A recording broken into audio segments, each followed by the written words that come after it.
easier to execute engaged champion at that Vi. That Wukong really struggled to get into the backline in that first game. Little more on rails this time, but you're giving up that Zeri Yuumi. The Yuumi was the ban that you gave up for that Varus. If this is really about letting that Lucian Nami survive in lane, now the question is, it's almost on the other side of it. It's not about being shut down yourself. You have to shut down this Zeri Lulu. You have a Vi to help you do that, but with how well Hope played in that first game, if he's on form on the Zeri as well, very different playstyle, you have a tall task once again ahead of you.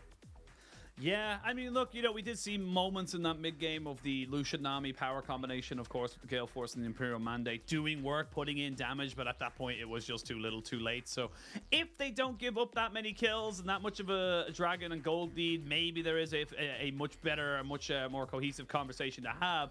I do like the Vi as well because, as you said, much easier to execute, but also just trying to get on top of something like the Zeri. Far easier with a point and click than it is anything else, but now we're going to see WE kind of changing up the draft a little bit on their side. They're saying, look, we got the Sejuani this time around. We got much more of a late game scaling in our bot lane. We're going to take away the Gnar. We're going to take away things that, you know, Bin can just have a pretty easy setup with the Cassante and the Gnar taken away. And the Jax, we are starting to get into the fringes, if you will, of those picks in the top side. I am surprised that BLG, outside of the top side conversation, I'm surprised that the Cassio has gone right now because I think you're staring down a Ryze 4 pick from Shanks here. I think that having the push and roam from the Ryze and also being a very difficult champion for someone like the Vi or the Lucian Nami to dash into, I think that's more valuable here. You can see that Shanks is saying, all right, okay, gonna ban. Yeah, I think this signals it as well. If you're banning away that Kassadin, you're saying, if I pick Shove and Roam, I don't want you to sit and scale. Let's take away one of those options away from it as well. I'm expecting either Ryze or Azir 4 from Shanks, and then I wonder if BLG all in on early game and actually go towards something like that Ahri again, Ahri or Galio or something like that for Yagao to have a bit more power for Shin and Yagao to get involved in the game. Yeah, I mean, the Galio was obviously banned away, so this is something that WE have been moving, kind of saying, look, we know this is going to happen. Sylas still up and available will give you that kind of, at least matching not power. Bad idea as well. It's just that when you've got, like, it's just like Sylas stealing something like a Yuumi ult is kind of okay, but meh, the Zeri ult's kind of meh. The Sejuani ult's the big one there. I don't think the ultimate value is awesome in this draft so far. Not that it's the only thing about the Sylas, but it's worth just keeping that in mind. Okay, we're just passing up the Ryze altogether, going for that Jayce in that top side, because of course you were talking about the top lane picks being banned away, so we're going to get that from Biubiu again. Yeah, and with Renekton taken away as well, I think this is honestly a great move because, one, it gives you that top lane kind of priority. We saw Biubiu didn't do too badly on it and was very respectful in terms of, you know, when he needed to back away. Yes, he fell behind, but it looked like he didn't really mind that much in terms of that. He knew he wasn't the carry in this particular game, but now you've not only get to, you know, kind of keep your mid lane pick, but you also kind of get that high priority and see what you're going into. So the Fiora locked in here. It is a bin special. It is something he is so damn good on. It can do exceptionally well into the Jayce, and then we'll see what the Yagao wants to go, because unfortunately for him, he's going in blind, so this could just be straight up another counter. So you have a couple of different archetypes you can go for here, or rather like different variations. You can go for, like, I think you're looking for Shove, Roam, and a bit of map pressure, right, to go towards the Fiora or something to team up with the Vi. It is going to be the Ryze, so you're looking for the Shove and Roam. I wonder if you get Azir here now. I wonder if Shanks pulls out the Azir. You can't go towards that Cassio again, but I think that one allows you to play outrange. It allows you to play behind something like the Sejuani, Yuumi being an unkillable tank in the front line. We saw that a little bit from Mad Lions, actually, in the LEC on the weekend, actually, where you're playing against this comp which is shorter range, maybe a little bit hard to get past that Sejuani, and then these ranged carries just do so much damage after that point. So you have hyperscaling from the spot lane, the Zeri Yuumi, you have the long range of the Azir, which can also contest some kind of shove against the Ryze, not in very early levels because Ryze is very strong at that, but I look at WE again. I think, once again, if they get a lead, BLG are going to struggle at that point to kind of team fight at that point. They're going to have to get creative around playing around something like Fiora on a side lane, Vi and Ryze getting into the fight and closing that distance. I think it's an easier job for them. And scaling. You know, it says a lot to where my mind goes to when you say something I can find remotely funny. When you talked about the Vi Flash Q combo, I was like, wow, combos in League of Legends have really come a long way, haven't they? We have Flash Q, that's what we got right now. It's not exactly like a fighting game. It kind of, have you seen those obviously scripted videos where you've got like a Lee Sin with the Prowler's Claw who are like activate it, flash the other way, and do these mad 15-button combos. That's the kind of combos I really love to see at some point, even though it is never going to be seen in a professional game of League of Legends when you have like the everything. Why have you got a Zhonya's on Lee Sin, something like that? Even though I'd never see it, it just makes me so happy to see that you can actually get some craziness out of our game still. I was going to say never. I remember the Static Shiv Alistair top meta. Oh, so, Emperor you know, Palpatine. Yes, yeah, he Emperor just like lightning bolt you from like half the screen away. Oh, yes. man. You can't never say never. Hell, even with the changes coming on 13.3, I personally think that it's you know, maybe we might see an obnoxious AP Alistair in mid. Who knows? The you know, been playing the top lane as a Jax cancer. There you go. I don't think is awful. I know that Orcs was talking about Alistair mid, potentially AP mid into something like Victor or Azir. These control mages could be potentially fun at that point. Long way off in the future, though. Of course, this is where the game fell apart for BLG, rather, very early on. They got absolutely mashed level 1. Already, things are going better. They are hopefully going to get to level 2 before dying, but I will say the Yuumi doesn't really offer you a lot in the early stages. Oh yeah, we've got a really low bar here in the LPL, apparently. Hey, better than a lot of other leagues where nothing happens for 20 minutes or so. So literally not directing at anyone, because there has been some LPL games of recent date that have gone into a little bit of a snooze fest, shall we say, the way the meta goes, but with the snowballing of everything. But level 2 does get hit by the cat and the Pikachu. She's kind of like a Pikachu combination. If she, one of them would have to be a mouse. I'll figure it out. Yeah. I'll figure it out. I'll go back to the idea board and I'll brainstorm it a little bit more. But Sean wanted to try and get an evade off here. I like this pathing coming out here from Heng, just recognizing, look, I know exactly what you're going to do, because he's done this almost consistently for like 3 or 4 series in a row now, where he looks to try and get that early red buff invade and try and get some damage down before anything else can really happen. And Biubiu, ooh, one more proc of it would be enough. And Bin, he thought about it, but you know what? The lessons of game number 1 have home true. Okay, so you have some priority flipping over in mid lane. You can see that Shanks had some push earlier on, and Heng doing the right thing here, not tanking a camp, not taking another couple of 100 damage from red buff, trying to start it up and go for a smite fight. If you go any lower HP, you're probably losing that fight. See bot lane level 2 hit, not dodging out on the Q. Oh! That's a lot of damage, and speaking of a lot of damage, that's just beautifully done on the top side as well. Bin never tanked the turret, so you did not get anything else on that top side there for Heng, and that's just going to be so bad now for Team WE. Great start for BLG. They're kind of turning it around in game number 2. So what you can see there was Hope was trying to dash out. Oh, we're still fighting. Let's just talk about this. We're going to talk about this because it's going to be a trade back now. 1-for-1. Ends up being a 2-for-1 on the top side when you think about it. Jayce spawns, he goes back in, and then we're going to see a flash there away by the Sejuani. Shanks very late on the rotation. Yagao was there to help out his jungle and top. It's a bit all over the place, but it is BLG coming out on top. I love this league, man. I love that BLG get absolutely stomped in that first game. No way into the game, and they take that personally.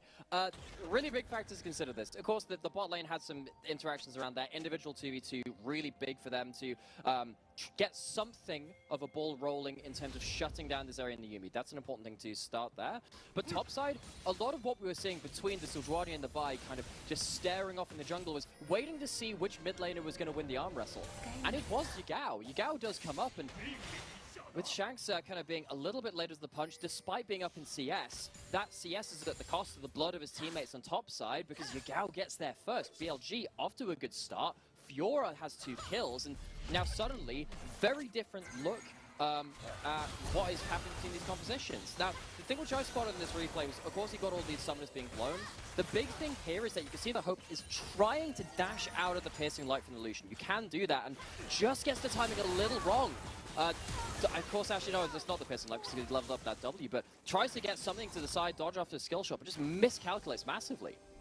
Yeah, really unfortunate there. And again, like, you know, I call it the bloblets in my own dialect of colloquialism, but it is that the empowered autos you get from Nami is that they're just so powerful at this stage in the game, because you just don't really respect how much damage is going to come out. So not only is that, you know, a 2-kill lead and about 1,000 gold at this point, it's also a dragon lead. So literally in every facet of game number 2, they are doing better than game number 1. Biubiu Gonna get the knockback there onto Bin, but not without taking a fair chunk of his own health bar away. So Bin having a pretty decent time in the top side as he flashes forward, wants the grand challenge, but there's got the acceleration gate. One more auto attack, and Bin takes the solo bolo.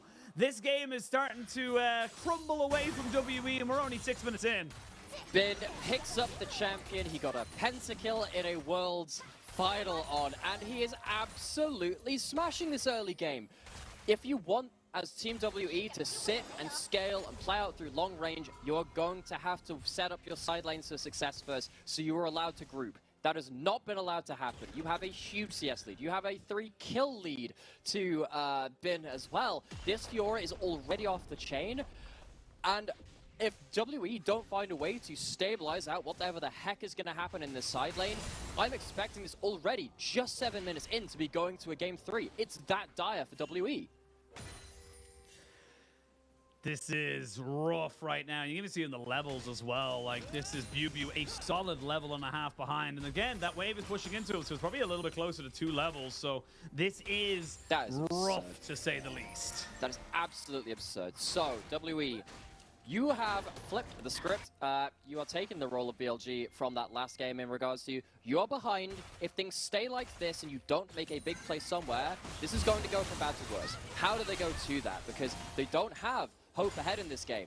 Hope, the MVP of that game 1, is not going to have that same safety, the same range to play around as the Varus, and certainly not going to have the same damage for a lot longer into this game. Maybe you have to look at this Sejuani trying to make a big play, because again, 2 levels down in this top side, you're just getting absolutely monstered in these 1v1s. And the wave is in such a horrendous spot as well for Biubiu. You can see him, he really wants to try and crash this up, but without having any vision, without having his jungler around to try and, you know, coerce that in, it's just not really going to be a thing. Cleanse used after the exhaust goes down. We did see the lightning rush come out here for Hope to try and maybe make something happen, but getting rid of that cleanse and heal off the bot lane, definitely not the worst of trades for them. They are going to see maybe they could go for something a little bit more aggressive before level 6s are hit for the BLG bot lane. While that's been happening though, Shun's saying, cool, I'm going to take Shelly. We're going to go for a nice little date. She's going to get to do her favorite thing. And you know what? She's going to be able to have a nice fun time with us on BLG. Now though, Heng just trying to see if he can maybe go for a little bit of a dive. Level 6 has been hit by Elk. He's going to use the culling straight away. They do get the Glacial Prison down onto On, but they can't really get the damage down. It's only a Vampiric Scepter on Hope. So right now, Hope seems to be dwindling for the side of WE as they try to go for something. It just doesn't work. That is a real swing and a miss from WE, because that was your time to make a cross map while Herald was going down. You know that is going over. You're looking to equalize that play.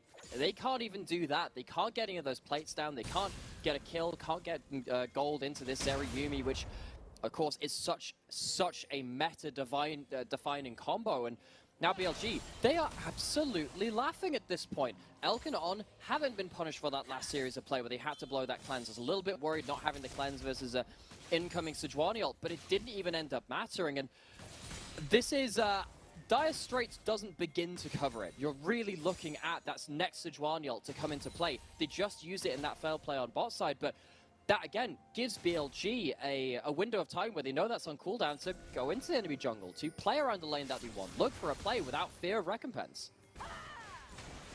Well, Dire Straits indeed. Maybe we're going to need some Sultans of Swing to try and swing this one back in WE's favor. You know, sometimes I sit there and I think, how do I do this? And I'm like, oh no, yeah, they got Herald for nothing and your what's for free. I can't remember the full name of that song, but anyway, right. Shun is completely free to go towards the top side. I think it's just money for nothing. I think it's just money for nothing, I believe it is. But that's just the walk of life. Anyway, enough with the Dire Straits puns. But we're going back into this particular game. And again, you know, this is the BLG we expected to see coming in after, you know, before game number 1. I think WE definitely found themselves in a great opportunity. And like we always say, it's not just about getting opportunities, it's about getting them and making the most of them. So fair play to WE in game 1. This is a different game, though. This is a different beast in terms of what you have to try and do. And you know, Biubiu kind of taking the Jayce has been fine, but it's definitely been shown to be kind of saying, look, I feel like, yes, if you want to take the Jayce, you can do a lot of stuff here, but we'll see Bin maybe going in here. Oh, that riposte was so clean. Gets the little bit of CC on the backside so the Sejuani can't follow up. Really nicely done to keep him out of harm's way. And you know what? His flash is coming back up. I was just wondering what was happening between the junglers as well. I saw some pings around mid lane, but Vi not able to find a play there on the minimap. Bin at least forced off the turret, but that's the Sejuani ult that we were kind of counting on for WE to make something happen. It's meant that a couple of plates go to the Jayce. It means that a wave goes there. If you haven't got that shut down, you still got Fiora who's going to be picking up at least the dregs of this wave. It's only a half win for WE. This could have been so much more for them. They need it to be so much more realistically. BLG going to get their own cross map. They're going to get themselves dragon stacking. They are the team with the 2 early dragons this time, and they're still getting plates on this bot side. So even in isolation of that 1v1 matchup, which, let's face it, Jayce is still going to be behind even with that gold being put in, you've lost across the map in terms of objectives and plates still too. It's an even trade at best. Yeah, like I do feel like it was a situation for WE where they were like, look, we need to do something for Biubiu, otherwise this Fiora matchup goes from unplayable to uninstall the game. Yeah, just like put a little bit of a gold star over like the bruise on the left cheek where he's just been solo killed the last time. It definitely was. I think it was definitely looking to try and just, you know, as you say, not really create, you know, get a hit out onto BLG, but more so to just stop the bleeding from that top side of the map. So it does mean that the, you know, gold lead hasn't really gone a huge amount of places in all kind of situations. Bin looking to try and make this one work. Still has the grand challenge, and I think Biubiu recognizes a little bit there. I don't really need to take this Divine Thunderous Fiora on right now. I do not have my jungler in position to be able to make that one work. Riftile is going to be dropped now into the mid lane to try and maybe get some kind of plates here, but with Heng off to the side and no real pressure coming out here from the side of BLG. Don't get to crash this Herald. Yeah, this Herald is going to be wasted. That seems like a bit of a miscalculation. I don't know what was going on there because Yagao moved back towards the bot lane, the Nami kind of moved away. It just feels like they weren't really coordinating what they wanted to do, and then WE gotta say, cool, well, our Sejuani and our Azir are here, you're not gonna be able to dive us, so we're fine, and we're just gonna back ourselves away. But now, Biubiu in a lot of trouble, but nicely done to kind of get himself away. But look at the damage, like, it doesn't matter what you do now in this lane. I'm sorry, you're gonna need someone else here because you're 2 levels down, there's just nothing else you can do. Yeah, and actually importantly there, you can see what Bin is doing. Yes, taking big trades, but in particularly in this case too, taking away the phase rush cooldown means that Biubiu can't walk up to this next wave until that cooldown's back up. It means that Bin gets to control the next wave without fear of extra wave control. It means they can build the wave and they can look for something on top side. Biubiu is there, it's like, oh no, this is looking pretty bad. He's folks. dead. He has to walk up now, but he's just dead. He's been drawn into the wave. You've died for the wave. Not going to call worth on that one. Nope, not going to be worth it. But he did so well in game number 1. It's not been working in game number 2. And similar to game number 1, 1 kill happens top side, another on the other side of the lane. Shanks just dies, loses his heal as well. And I feel like this game is just falling apart for WE. They can't hold the well that is, you know, the dam that is just building up for them right now. And it's just going to collapse upon their civilization. This is very difficult stuff, WE. You're now sat here with basically no lane which can hold their own. You have a Lucian Nami which has hit the one item on the Lucian. You haven't even got the Imperial Mandate to worry about, which is of course huge for this combo as well. You have even more gold going into the Fiora, and it's not like the Ryze isn't affecting plays as well. Of course that Realm Warp going to be very important once you're ahead, and Shanks just doesn't respect the damage coming through. And Flash a Gale Force a couple orders later, Shanks burns the Flash himself, and now not even are you in a dangerous spot as this is it. You've lost your summoner too. Next couple of minutes, so difficult for WE to weather this storm. Maybe, again, we're looking at that next Sejuani ult, but it's hard stuff to contend with from BLG.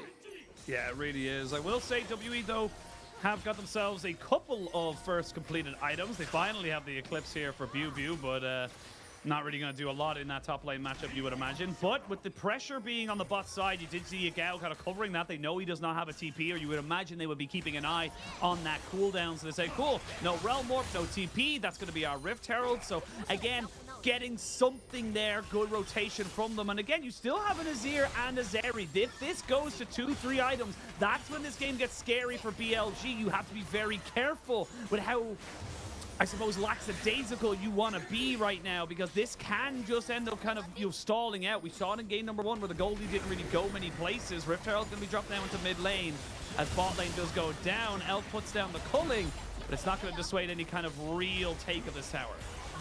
Yeah, really Shanks with that poke.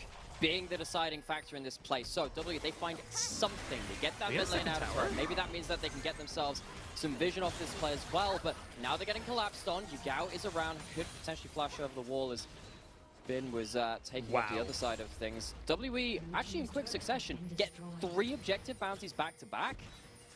That is significant. I was sat there thinking, oh, well, you know, BLG, they're just playing the split map. They're getting more things from the waves. Suddenly, with that amount of objectives down, you feel very happy now for WWE. It's still not great. That side lane matchup still hasn't changed at all, but it is something. And that's better than what BLG could manage in that first game. I mean, I'll be honest with you, it got a lot more than I expected. Yes, they're going to give this dragon. It is the Cloud Soul point going over to the BLG, but they're going to get another objective bounty. And I think this is a really good, cohesive call from WWE. They're saying, look, we know what we want to go for. We're not going to try and force fights around so that we know we're going to lose around. We still haven't got the Radiant Virtue onto our Sejuani, so let's just keep getting gold. Let's just keep finding opportunities to keep in, you know, kind of in tow, I suppose, with the side of BLG. And don't forget, yes, you might be like, oh, they traded a tower for a tower, but the towers are worth more gold under objective bounties than they are against, you know, when they're not. So you're still getting a net positive in gold. And honestly, I like what they're doing for WWE because they're not giving away more gold to BLG. And also, mid lane turrets are more valuable than side lane turrets for the most part too, particularly when you have a team like WWE, which is not necessarily about winning side lanes like the Ryze and the Fiora for BLG, but more about being able to fight around objectives, like the Azir, like the Zeri, being able to shove mid in right the way up to the base at this point. So you've taken both the inner and the outer turrets as well from BLG.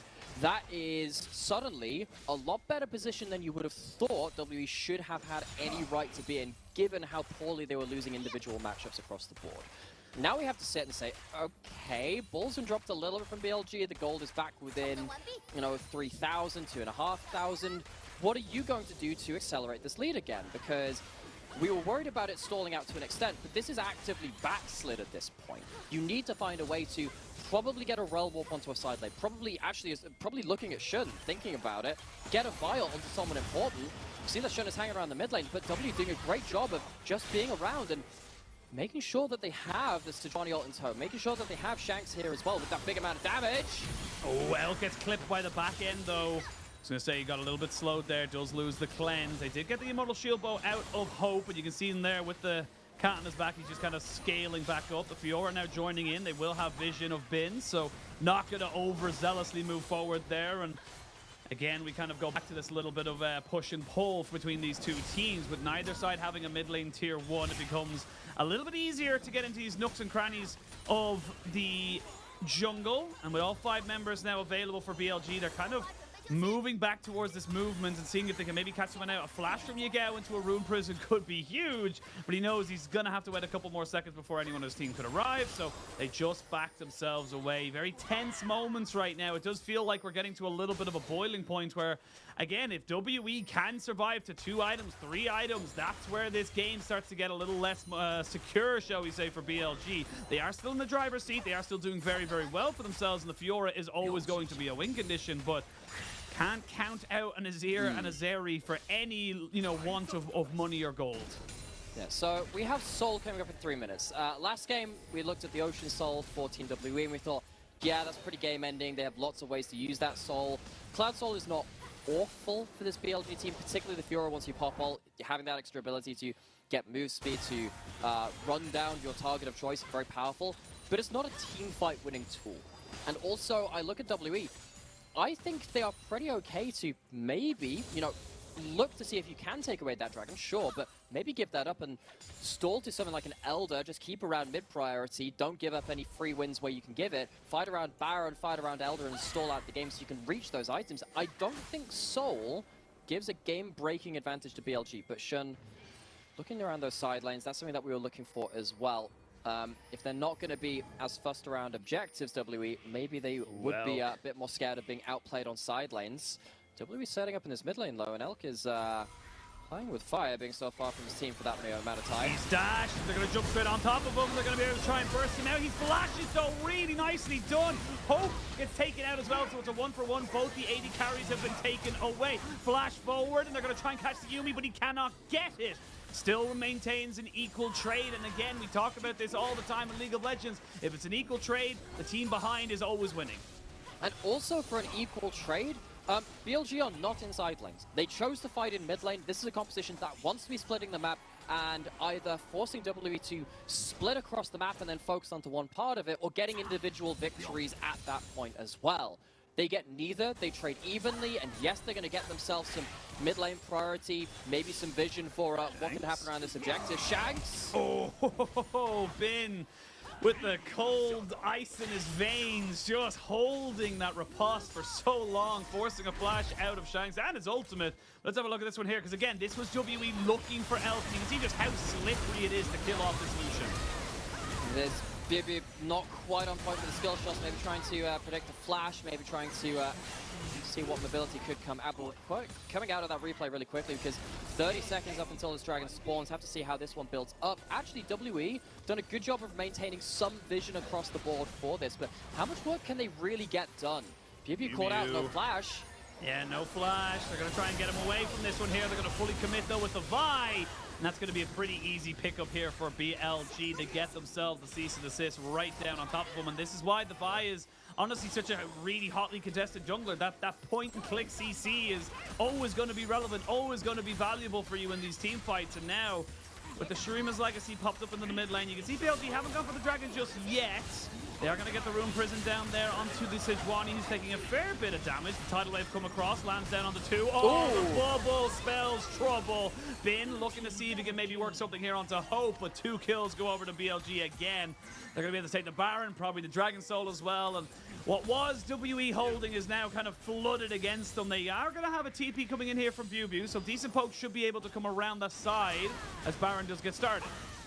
But why were they even fighting for this? Baron's going to be started up. They have a shot blast, as he was calling, and of course they do have Zeri Yuumi, but still with the cease and desist coming off a cooldown shortly, it does feel like WE don't want to chance that fight.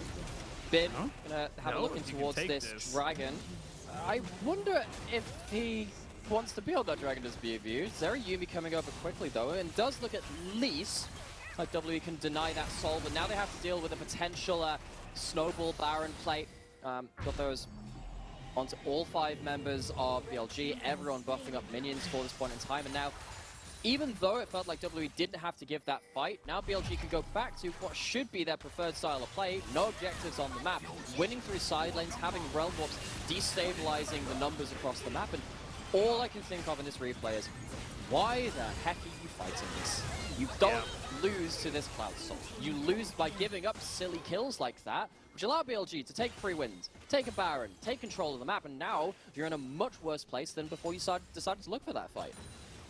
Yeah, it is an unfortunate situation there for Team WE. Like, you know, silver linings again is that they did get the soul away for the next few minutes at least, so they will not be dealing with that extra boost of stats. And like you said, someone like Fiora can definitely make the most out of that. We are going to see an ultimate miss there by Heng, so not going to be able to land that one onto Elk, and did have the cleanse anyway, so I don't think he was really in any kind of major danger.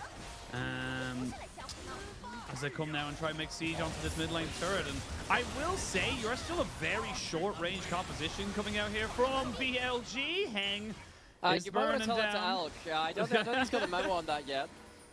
Didn't even have to use that Gale Force. You know, actually, with that Gale Force, I wonder if that kills. Maybe could have blown the flash from Lwandy at least, but WE, basically worst case scenario for them in this case. They have to defend multiple lanes. They're not now able to bring BLG to a singular lane, and Hope is just getting destroyed. Through barrier, through heal, he just about stays alive. Elk just about as well, so they will kind of back themselves away. On gets jumped on here. They're trying to make this one work, but where's your follow-up? I feel like that was a one-man mission as the tower was falling. Biubiu trying to do something against Bin, who's just crushing in this side lane, and this is just so much pressure coming out now from BLG. WE don't really know what they have to do, and it feels like they're losing themselves because of the choice paralysis, and they're not able to make anything happen. Elk still survives. The rest of WE are not as fortunate, and that's going to be game number 2. We're going to a game number 3. Easy as you like. Individual advantages for BLG eventually roll into WE losing their calm, losing their composure, and BLG, despite being well and truly locked out of game 1, WE, they can't find a way into this one just as easily. And that's the second Nexus falling in the series. Second Nexus in favor this time of BLG. So it's now 1 apiece in the Xi'an Arena, Team WE home stadium. And this felt like what they wanted to do from game 1. It felt like BLG came into game 1 with a little bit of disrespect and kind of said, look, we are better, we know we're better, and they played as if they were ahead. And unfortunately for them in game number 1, that wasn't the case. They were not ahead in game number 1. They had to try and fight their way back, and they just weren't giving that same level. This time around, though, they found the advantages, like you said, the individual advantages. Bin became unstoppable, uncontainable. Elk was just weaving on that beautiful line between dying or inting and being a god, and just constantly being an absolute thorn in the side of WE. And for WE, they almost held it. It did feel like they could have maybe just kind of kept on. Like I said, they were getting close to that 3-item spike for the Azir and the Zeri. They just got impatient. You are the master of diplomatic compliments. Elk, walking a line, it is a fine line, and it very much could have been one straw too many on the camel's back at that point. You can see that, of course, the Sejuani at that very last play, trying to dive in to kill that Lucian, didn't quite make it. If that Lucian dies there, suddenly you have an AD carry versus no AD carry, stuff gets a little funky. But I have to say, a little bit disappointed in WE for that second game, considering everything that they showed in that first game in terms of knowing what could lose them the game, knowing what wins them the game as well in terms of how slow they could play at this composition. And it's a similar composition in this game too. It didn't feel like they needed to fight at that point where they just lost complete control of the game around that mid lane. Credit to BLG for realizing when the mistake had been made and having the go buttons this time in this game to actually force those fights. Having the Lucian Nami spike and playing around it much better in that first game. Shun actually being able to get involved in the game a little bit more than the Wukong, which had zero impact in that game 1. BLG very much walking away from this the better team in that second game, but I still feel like WE could have pushed them harder. It's not done yet for BLG, and going into game 3, I'm not sat here thinking either of these teams has really got a leg up on the other between the 2 games we've seen so far. Yeah, and again, I think we are seeing, like, you know, I suppose the similarities between game number 1 and game number 2. Game number 1, Bin and Elk are going crazy and they're dying. Game number 2, Bin and Elk are going crazy and they're winning. That's just kind of the difference. It's why, you know, we have such high praise and obviously, you know, so scathing reviews for both these players, is because they do play that line. They do play the line between, you know, god tier player and absolutely, you know, forever inter, because that's just what they do. They will either go 3-0, 4-0 in lane and absolutely dominate you, or they will unfortunately give away a couple of kills, because that's just the kind of gameplay they go for. So I really do think that for BLG, it can be a little bit feast or famine. This time they're feasting, though. I did find it quite funny there that the highest kill participation stat was actually Biubiu with 2 kills the entire game. That's actually 100% kill participation in entirety of his team's kills. But that shows you, again, actually how WE couldn't really get themselves involved in the game that they wanted to as well. And then at the point where they chose to get involved, it felt like it was at the wrong time and in the wrong way. But seriously, looking at the way that both these teams have been drafting towards, if we're going to get a similar draft in that third game, we have now seen both sides of the equation of short range, more side lane kind of comp versus the objective setup, teamfight, scaling, long range comp from WE. If we get a third game of this, it'd be really interesting to see if they could take the learnings from the first 2 games and apply that to a third. Yeah, I completely agree. I'm very excited to see what WE can kind of change right now, but it all comes down to the third and final game. A best of 3 effectively becomes a best of 1. We're going to set it to a quick break, and when we return, we'll have picks and bans.